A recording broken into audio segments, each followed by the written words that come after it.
தோழர்களே வணக்கம். அண்மையிலே சீமான் அவர்கள் அருந்ததியர் சமூகத்தை பார்த்து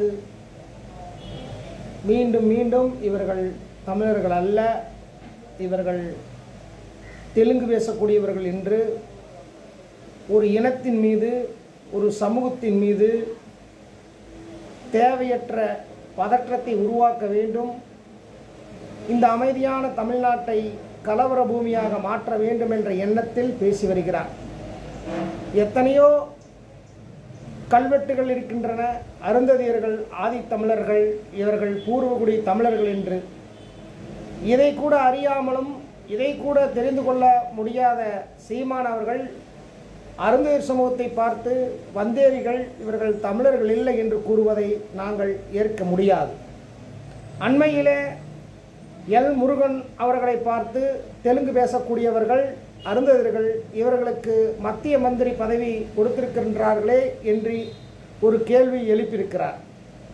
ஆனால் பாஜகவில் தேர்தலில் கூட நிற்காமல் சிலர் சட்டமன்ற உறுப்பினர்களும் நாடாளுமன்ற உறுப்பினர்களும் ஆகிவிடுவார்கள். ஆனால் அவர்களையெல்லாம் இவர் கேள்வி கேட்க மாட்டார். ஏனென்றால் இவருடைய சாதி வெறி என்பது இதன் மூலம் நாம் தெரிந்து கொள்ள முடிகின்றது.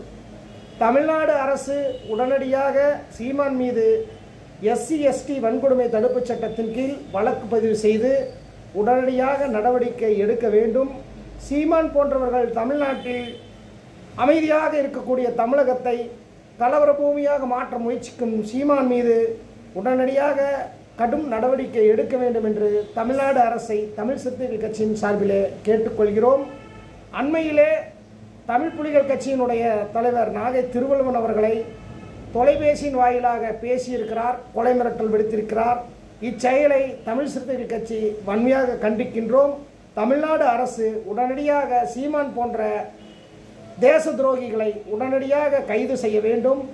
அதேபோல் உள்ளொதுக்கீடு எதிர்ப்பு கூட்டணி என்று ஒன்று உருவாக்கி இந்திய தேசிய இறையாண்மைக்கு எதிராகவும் தமிழ்நாட்டு மக்களுக்கு எதிராகவும் தேச துரோக செயலில் ஈடுபடக்கூடிய ஒரு கூட்டமைப்பை உருவாக்கி அருந்ததியர் உள்ளொதுக்கீட்டை எதிர்க்கிறோம் என்ற ஒரு மாயை உருவாக்கிவிட்டு பலர் போராட்டங்கள் நடத்த திட்டமிட்டுள்ளார்கள். இந்த போராட்டத்தை முறியடிக்கின்ற வகையில் இவ்வாறான கூட்டமைப்புக்கு தமிழ்நாடு அரசு ஆதரவு அளிக்கக்கூடாது.